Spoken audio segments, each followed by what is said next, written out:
Now that we are familiar with exponents, we would want to understand what is the opposite operation of exponent. And why would we know that? For example, if x square is equal to 4, when we would want to solve this equation, we do the opposite operation of squaring. So we do square root of x square, and because we are doing square root on the left hand side, we also do square root on the right hand side.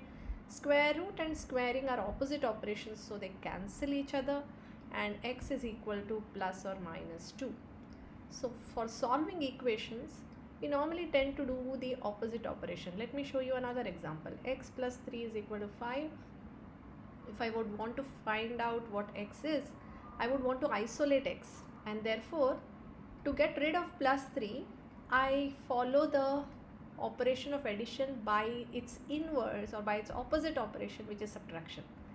And when I do the same thing on both sides, my equation remains the same, and I am able to isolate x and get the value of x.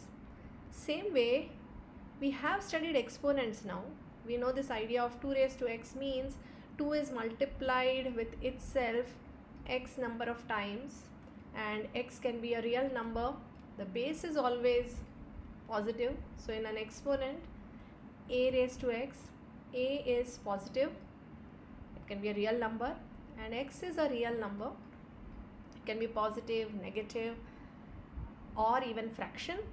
And we also studied various rules that govern the behavior of exponents. That means if two exponents with the same base but different indices are given, we add the exponents, we subtract in case of division, and so on. However, to solve an exponent, the idea of finding the inverse operation becomes important, and that is what we are going to study in this particular video. So let's start with the exponents. So on one side of the table, I am going to write x and 2 raised to x, and I'll start with some negative values. So minus 3 is 2 raised to minus 3 is 1 by 8, because 2 raised to minus 3 is same as 1 upon 2 raised to 3. Minus 2 is 1/4, minus 1 is half, 0 is 2 raised to 0 is 1, 1 is 2 raised to 1 is 2, 2 raised to 2 is 4, and so on. So on one end, I am trying to graph what is it.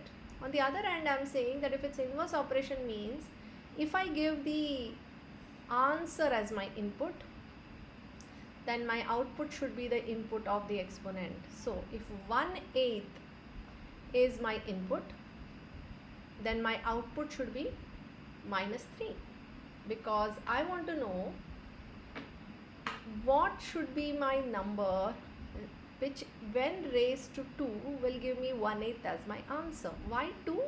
Because I was studying 2 raised to x, the base is 2.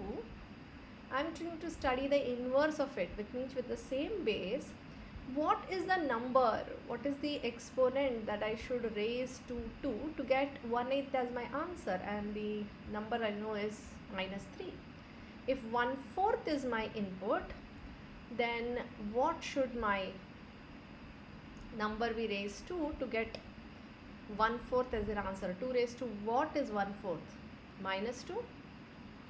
2 raised to what is half? Minus 1, and so on. So I'm interchanging the input in the output, because that's what I do when I'm solving equations. So let me see how it looks like when I plot this on Desmos. So on one end, I have all the points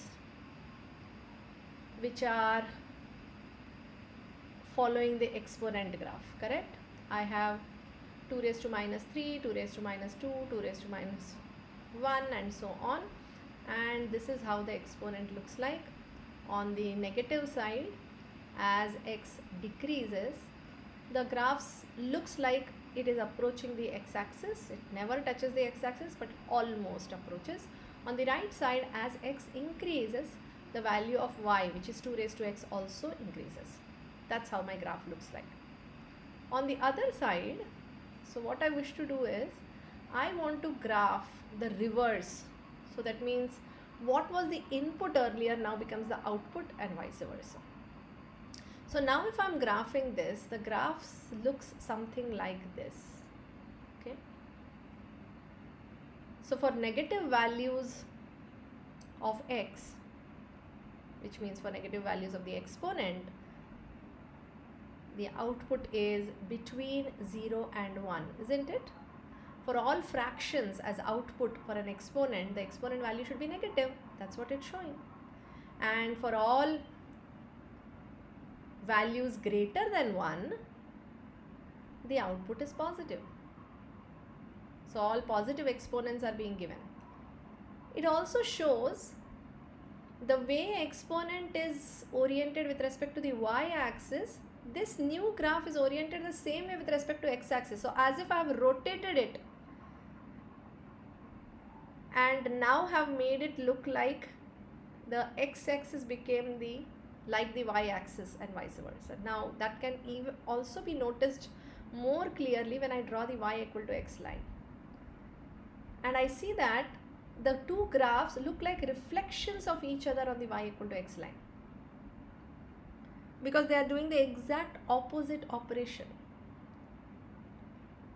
So that's one way to understand this idea of logarithm. So what is the way I would say that square root is the opposite operation of square?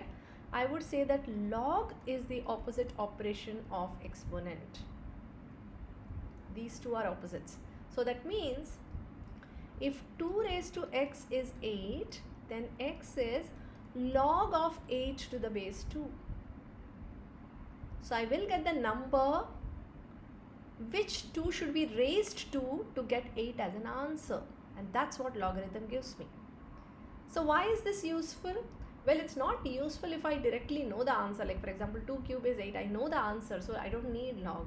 However, for numbers like these, log of 10 to the base 2, I know 2, there is no integer power which gives me 10 as the answer. So then I would need a logarithmic operation or log scale to find out the value of 2 raised to what will give me 10. Okay, and that's where it is important, whenever there is no exact integer power that gives me the output. Another reason why log is important is, let me show you some examples.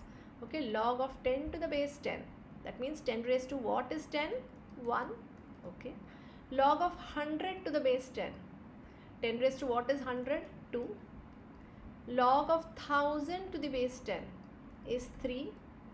So what is happening here is, numbers like 10, 100, 1000 on the linear scale, if this is my linear scale, have suddenly become 1, 2 and 3 on my log scale.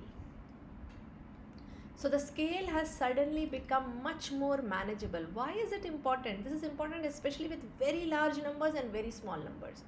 Like for example, intensity of sound. The intensity of the airplane might be 1000 times more loud in terms of intensity than my voice.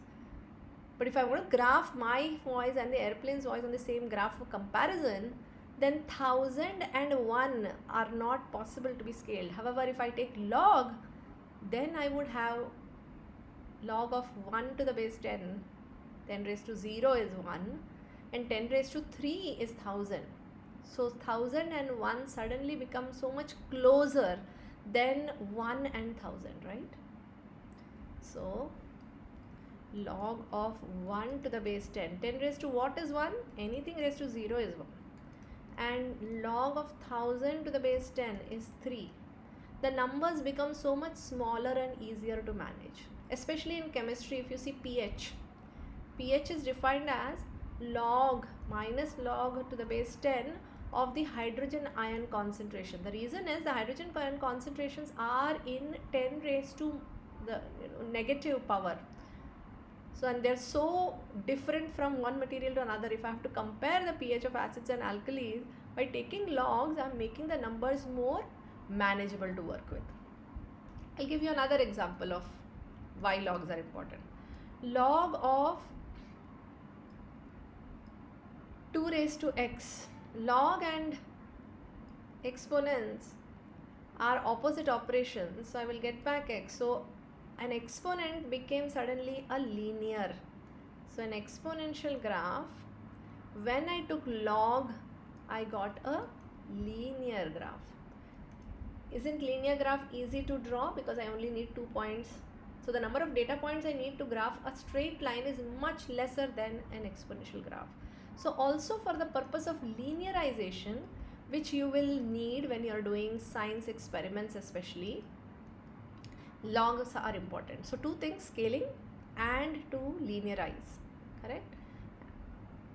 Now let us look at some examples here again. So log of, for example, 9 to the base 3. What does this mean? 3 raised to what is 9? 2. Log of 64 to the base 8. 8 raised to what is 64? Or log of 64 to the base 2. 2 raised to what is 64? Or log of 64 to the base 4. 4 raised to what is 64? So log is telling me the exponent as the answer. Another thing to remember is, in your calculator there are two things given. Log of x means log of x to the base 10, because decimal system is what we are working with. So 10 is the base by default. The other thing you will see is ln, and ln is called natural logarithm, and that means the base of the function is e. Why is e important? Well, we will be seeing that in our next video, but for now let's understand that this is something we will have to remember. If a raised to x is y, then x is log of y to the base a. These are interchangeable equations. So when we are solving exponential equations, when we take exponent from one side to the other, it will become logarithm. So if I end with an equation like 10 raised to x is equal to 20, then x will be log of 20 to the base 10. This will be my answer, and you will be able to solve this of course on your calculator, but exponent on one side, the important thing to remember is it becomes logarithm on the other side. So log is the opposite operation of exponents, and that's what we showed you graphically also.